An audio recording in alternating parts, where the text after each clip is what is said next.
اندھیری رات ہے، بغداد کی فضا میں خاموشی کا شور ہے۔ محل خلافت کے ستونوں پر چراغ لرز رہے ہیں، جیسے سچ کے قدموں کی آہٹ سن کر کانپ گئے ہوں۔ ایک طرف تخت ہے، طاقت، تلوار اور سیاست کا نشان، دوسری طرف ایک قیدی، مگر نگاہ میں ایسا وقار کہ زنجیریں بھی شرمندہ۔ راوی کی آواز گونجتی ہے، یہ وہ رات ہے جب خلافت نے نصب پر سوال اٹھایا اور قرآن نے جواب دیا۔ یہ وہ لمحہ ہے جب طاقت نے دلیل مانگی اور دلیل نے طاقت کو خاموش کر دیا۔ یہ ڈھول کی دھمک نہیں، دل کی دھڑکن تیز ہے، دربار سجا ہے۔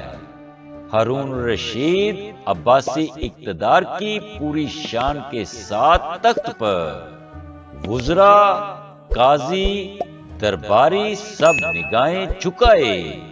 اعلان ہوتا ہے، امام موسیٰ بن جعفر ابو الحسن، زنجیروں کی ہلکی جھنکار، مگر چہرے پر سکون، آنکھوں میں آسمان۔ امام داخل ہوتے ہیں۔ ہارون طنزیہ مسکراہٹ کے ساتھ بولا، اے موسیٰ بن جعفر، تم خود کو آل رسول کہتے ہو، جبکہ تم تو علی کی نسل سے ہو، رسول کی اولاد کیسے؟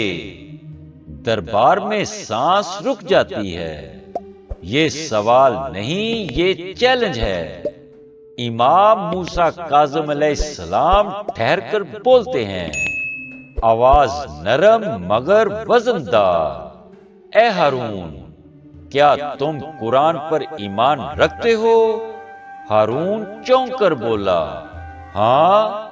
امام قرآن کی آیت تلاوت کرتے ہیں، اور ابراہیم کی اولاد میں سے داؤد اور سلیمان اور ایوب اور یوسف اور موسیٰ اور ہارون، اور اسی طرح ہم نیکوکاروں کو جزا دیتے ہیں، اور زکریا اور یحییٰ اور عیسیٰ۔ سورہ انعام آیت نمبر 84 اور 85۔ امام بولے، عیسیٰ کا باپ کون تھا؟ درباری ساکت۔ ہارون اپنے ہونٹ دانتوں تلے دبا لیتا ہے۔ امام بولے، جب قرآن عیسیٰ کو ابراہیم کی ذریت میں شمار کرتا ہے ماں کے واسطے سے، تو ہم فاطمہ کے واسطے سے محمد کی ذریت کیوں نہیں؟ دربار پر ایک لمحہ جیسے بجلی گری ہو۔ ہارون الرشید نظریں چرا لیتا ہے۔ دربار میں سرگوشیاں دم توڑ دیتی ہیں۔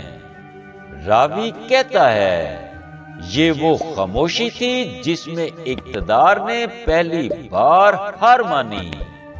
امام نے سورہ احزاب کی آیت نمبر 33 تلاوت فرمائی، اللہ تو یہی ارادہ رکھتا ہے کہ اے اہل بیت تم سے ہر قسم کی ناپاکی کو دور رکھے اور تمہیں مکمل طور پر پاک و پاکیزہ کر دے۔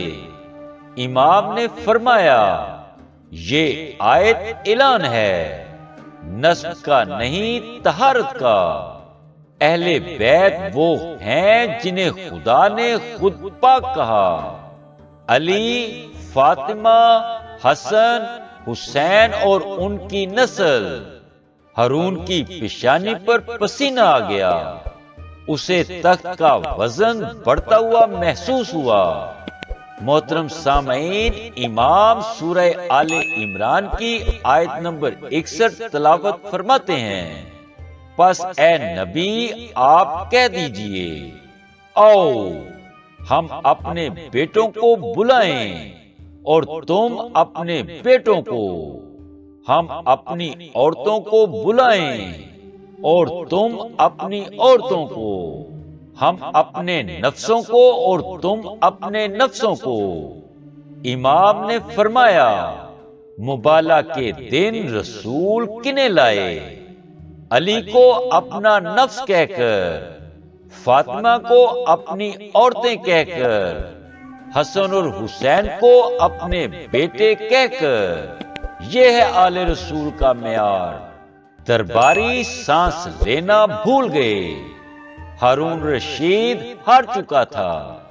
طاقت نے سوال کیا، علم نے جواب دیا، تلوار نے دھمکی دی، قرآن نے فیصلہ سنایا۔ امام قید میں ہیں مگر تاریخ آزاد۔ ہارون تخت پر ہے مگر دلیل کا قیدی۔ آل رسول وہ نہیں جو تخت پر بیٹھے ہوں، آل رسول وہ ہیں جو قرآن بن کر کھڑے ہوں۔ زنجیریں جسم کو باندھتی ہیں مگر حق کی آواز کو نہیں۔ محترم سامعین، اگر یہ داستان آپ کے دل کو لگی ہو تو اسے آگے پہنچائیں، کیونکہ حق چھپانے سے نہیں، سنانے سے زندہ رہتا ہے۔ آج تک کے لیے بس اتنا ہی۔ انشاءاللہ ہم مزید معرفت و آگاہی کی ویڈیوز کے ساتھ دوبارہ حاضر ہوں گے۔ تب تک اپنا، اپنے دوستوں اور عزیز و اقارب کا خیال رکھیے گا۔ والسلام۔